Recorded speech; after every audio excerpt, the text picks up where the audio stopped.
I am feeling fresh and recharged this Monday morning. As expected, and I'm sure you guys noticed by my absence on Saturday, drank a little bit too much Friday night. I wasn't necessarily hungover and feeling bad Saturday. I just felt off. I didn't feel 100%. I just I've come to the realization I can't handle the booze anymore. I just have to accept it. I can handle moderate drinking, but the all day, all night drinking, I can't do it.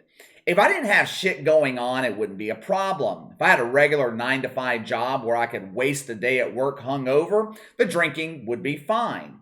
But I can't afford to lose an entire day or possibly 2 days not being able to think because my mind is clouded from all the booze. Either way, even though the Pels lost, Game 3 Friday night was a blast. They evened the series last night, hoping New Orleans will advance to the second round. If so, I will be there. I said on Twitter last night that the city of New Orleans has fallen in love with this Pelicans team. Anthony Davis is forgotten. And if he's not careful, Zion Williamson will be forgotten too. Something special is forming in New Orleans right now. With a healthy Zion, the Pelicans could be a championship caliber roster. I love my Saints, but there really is nothing like an NBA playoff game in New Orleans. The atmosphere in the arena, the atmosphere in the city is just unbelievable. It's real basketball. It's not the bullshit Disney and ESPN are preparing to present you starting in about 10 days. Are you ready?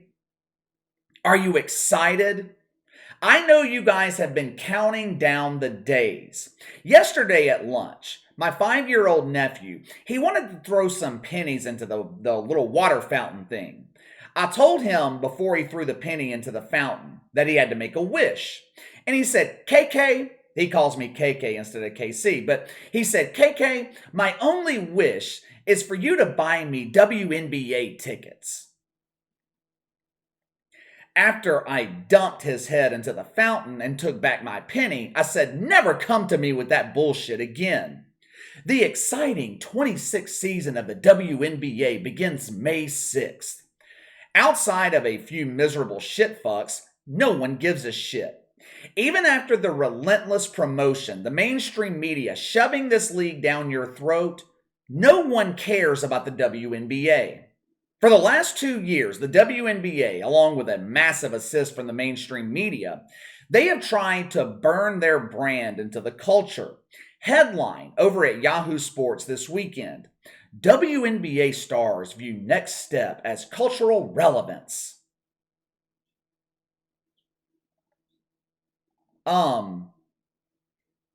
Did she just use the word star to describe players in the WNBA? Please tell me, please give me one star in the WNBA. Name one. They've got a player who has been detained in Russia for 2 fucking months. No one cares. It barely makes a dent in the media cycle. This article on Yahoo, hyping up the cultural relevance of the WNBA. It was inspired by a line in the Proud Family reboot airing right now on Disney+. Disney. What a woke piece of shit that company's become. Walt Disney is turning over in his grave right now. Walt Disney was a true visionary. He founded the company to promote family values, not transgender values. He would never hire the people working at Disney today. The company is full of miserable assholes who like to spend their spare time fucking the vacuum cleaner. 20 years ago, the original Proud Family, they aired an episode that truly encapsulated the WNBA and its impact on American culture. Watch for yourself. Why can't you take your daughter to the game? Trudy, basketball is a man's sport. Then explain the WNBA. Like I said, it's a man's sport. Have you seen those chicks? They got more facial hair than Sugar Mama. That fucking misogynist! How dare he say the women in the WNBA look like men? These are beautiful, man-hating lesbians. They are revolutionary. The women of the WNBA, they have uncovered the true cure for insomnia. That clip I just showed you, that would never, ever air on Disney today. Well, I don't know, maybe it would. Disney, they do have a soft spot for people confused about their gender. Men working at Disney, they just love fucking chicks with a mustache. Look at the beard on that woman. I hope she has hair on her ass too. I could use a good flossing after I finish my tossed salad. Disney corrected their egregious error from 20 years ago on the Proud Family reboot. This time around, when the show was talking about promoting basketball, Disney had the character say something to the effect of, "Why can't we see a Candace Parker jump shot in commercials instead of LeBron James?" Well, the answer is simple, you dumb fuck. No one knows who Candace Parker is. LeBron James is internationally known. You could put LeBron's face on a billboard in the streets of Iran, people would recognize him. Go put Candace Parker's face on the streets of St. Louis. People would say, "Who in the hell is that?" The WNBA has become the league, known more for their whining and complaining than being known for their shitty brand of basketball. How often do you see the media talking about an actual WNBA game? How often do you see the media talking about what happens on the court?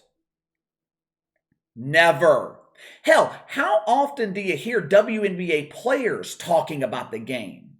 Anytime this league is in the media, it's always the same bullshit. We deserve better pay. We deserve chartered flights. We deserve to be treated like the stars that we are. If you want some hard truth, the reality is you deserve to be unemployed. That's how it works in the real world when your 26-year-old business never makes money. The women of the WNBA, they are still whining about all that bullshit, but now they have new demands, new complaints. The latest demand from the WNBA, we demand our place in the culture. We want to be culturally relevant. You know, the thing about relevance, you can't force it. Relevance is something that happens organically. The people make you relevant, not the media. The last couple of years, with it supposedly being cool to be woke, the media has went into overdrive promoting the WNBA. I shouldn't say promoting. The media has went into overdrive lying about the WNBA. These women are iconic. The WNBA draws big numbers, huge audience. The WNBA draft last month, I'm sure that's news to most of you since very few people watched it. But the WNBA draft last month, according to the media, it drew monster numbers for ESPN. Want to know what that monster number was? 400,000 people. Oh, what an accomplishment. They should be so proud. The WNBA managed to find 400,000 losers who rushed to the nearest Best Buy to watch to pull that massive rating for ESPN. Most networks cancel shows that bring in 400,000 viewers. The past year or two, it has been rumored that MTV is considering canceling the Teen Mom franchise. The show used to be popular when the moms, were actually teenagers. Now they're growing gray hair. MTV, though, they're thinking about canceling the series because it averages 400,000 viewers. But ESPN, they can't cancel the WNBA. No! The virgins will label us racist and misogynist. That's scary. Let's just continue losing money airing this dump. Let me tell you how irrelevant this league is. Candace Parker, supposedly one of the biggest stars in the WNBA, she was at the Women's National Championship game last month. Now, anytime stars attend NBA games, NFL games, whatever, sporting events, anytime stars attend, television networks point them out. It's great promotion for the league. It makes the league look important. The National Championship game, it was aired on ESPN, the home of the WNBA. If any network should recognize WNBA players, it's ESPN. They didn't even know Candace Parker was in attendance. Cameras didn't show her until she was shouted out by Aaliyah Boston. Recently, Kelsey Plum made an appearance on Wild 'N Out on MTV. Now you're probably wondering, who the fuck is Kelsey Plum? I wondered the same thing. Kelsey Plum is another WNBA Star. Oh, she's so recognizable. Now, you would think an appearance on Wild 'N Out on MTV would be a good thing. It's free promotion for this dump. But Yahoo Sports found a way to complain about it. Her appearance on the show, it wasn't fair. They made fun of Kelsey Plum for the WNBA's low attendance. Clearly the mainstream media have lived in their woke bubble for far too long. That's what they do on Wild 'N Out. They make fun of people. It's called comedy. Recently, Candace Parker was part of a conference hosted by Adidas. I'm confused why women would want to endorse Adidas. The fucking brand is promoting men taking over women's sports. Adidas is funding your extinction. But go ahead. Endorse the extinction of women's sports in the WNBA. I don't give a shit. I don't watch it anyway. But during this conference, Candace Parker said, we need to get away from the notion that investing in the WNBA is a charity. Okay, Candace Parker, then what would you call it? There is no such thing as an investment in the WNBA. When people make investments, they expect a return on their money. You can't get a return on your money investing in the WNBA because they don't make any fucking money. The definition of charity is donating money to those in need. The those in need part, they're talking about the women of the WNBA. They need money. The NBA and other woke companies continue donating money to them. If that's not charity, I don't know what is. Another demand the WNBA is making in their quest to be more relevant is the demand for more merchandise. When Kobe Bryant was pictured wearing the WNBA orange hoodie, sales went through the roof. Look, see, we are relevant. We don't have enough merchandise for people to buy.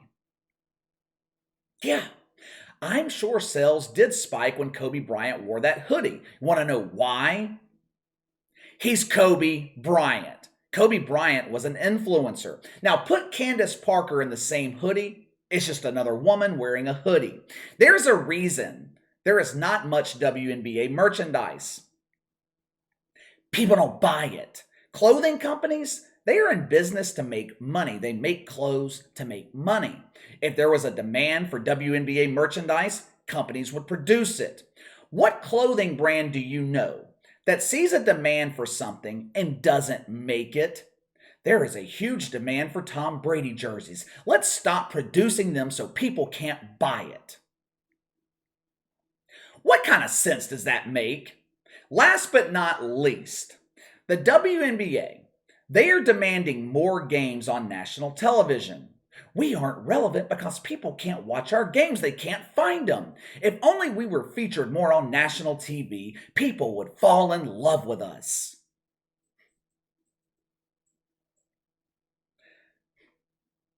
The WNBA regular season is 36 games. This year, 25 will be nationally televised. Last season, 17 games were on ESPN and ABC. They averaged 367,000 viewers. Now you tell me, what television network in their right mind increases the amount of games for a league that draws 367,000 people? The only reason the WNBA is receiving increased coverage, they check all the woke boxes at Disney. Now, of course, 25 games is not enough for the WNBA. It's never enough for social justice warriors. They want an increase on the increase. I have said it before. I'm going to say it again. The WNBA will never be popular. It will never be relevant. The main reason for this, there is a far superior product already in the market. It's called the NBA. It's the same reason the XFL, the USFL continue to fail. There's a better product in the market, the NFL. There is no comparison between the NBA and the WNBA. Go watch the NBA playoffs, then try to sit through a WNBA game. It's not even close. As a basketball fan, why would I go from watching the best basketball on the planet to watching the WNBA? It's slow. It's boring. There is nothing exciting about it. For 25 years, the WNBA has been a proven failure. Like all things woke, they think money is the solution to the problem. You could dump $1 trillion into promoting this dump. People still are not going to watch it. The WNBA does not have a money problem. It doesn't have a lack of investment problem. The WNBA has an entertainment problem. They are an entertainment company that fails to be entertaining. You want the WNBA to be more entertaining? Put NBA players in the league. Now, of course, there's no need for that because we already have the NBA. It all comes down to demand. And I'm not talking about the bullshit demands WNBA players are making. I'm talking about market demand. There's no demand for WNBA basketball in the marketplace. People don't care. No amount of money, no amount of media promotion will make people care about the WNBA. But let me know what you think. WNBA players, once again, making demands in the mainstream media, continuing to promote this bullshit. Also, is there anything they could do to make you interested in watching the WNBA? Let me know. Sound off in the comments below. Make sure to like and subscribe. Click the notification bell to receive all notifications from the channel. Best way to contact me is by email at btlkc84@gmail.com, KC_BTL84 on Twitter. I'll see you guys later.